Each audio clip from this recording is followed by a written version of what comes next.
तब एमा उसे बताती है कि वो अपनी माँ के साथ दूर कहीं बादलों में किसी बोट में बैठकर घूमने जाना चाहती है, और बताती है कि वो वहां अपने पिता को साथ नहीं ले जाना चाहेगी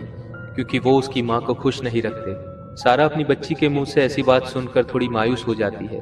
लेकिन फिर से वो एमा के साथ खेलने लगती है। और तभी दोनों को एलेक्स के आने की आहट सुनाई देती है और दोनों माँ बेटी चादर में छिपकर एलेक्स के साथ खेलने की कोशिश करती है, लेकिन एलेक्स का मूड बहुत ही ज्यादा खराब होता है और एलेक्स गुस्से में चादर खींच लेता है। जिसके बाद एमा अपने पिता एलेक्स के कमरे में जाती है और अपने पिता को कुछ देर के लिए उनका काम छोड़कर उसके साथ खेलने को कहती है, लेकिन एलेक्स एमा से कहता है कि उसकी जॉब के बाद उसे कुछ ही घंटे मिलते हैं जिसमें वो अपनी नॉवेल पे काम करना चाहेगा, और वो एमा पर नाराज होते हुए उसे अपने कमरे में भी आने को मना कर देता है। और उस वक्त डॉक्टर्स एमा का ऑपरेशन कर रहे होते हैं और उस दौरान टीथ एमा को अस्पताल जैसे किसी बेड पर बांधकर उसकी आंखों के पास आंसू भरने का बर्तन रखता है, और वो बर्तन किसी बड़े से वैक्यूम पाइप से जुड़ा है, जिस पाइप का दूसरा सिरा टीथ अपने मुंह में रख लेता है। जिसके बाद टीथ उसके सामने बैठी एक बिना सिर की इंसानी कठपुतली में जनरेटर के थ्रू पावर सप्लाई करता है और वो कठपुतली जाग जाती है। जिसके बाद वो पास की दीवार पर लगी 3 फ्रेम के पास खड़ी हो जाती है, जिस फ्रेम से एक के बाद एक 3 सिर बाहर आते हैं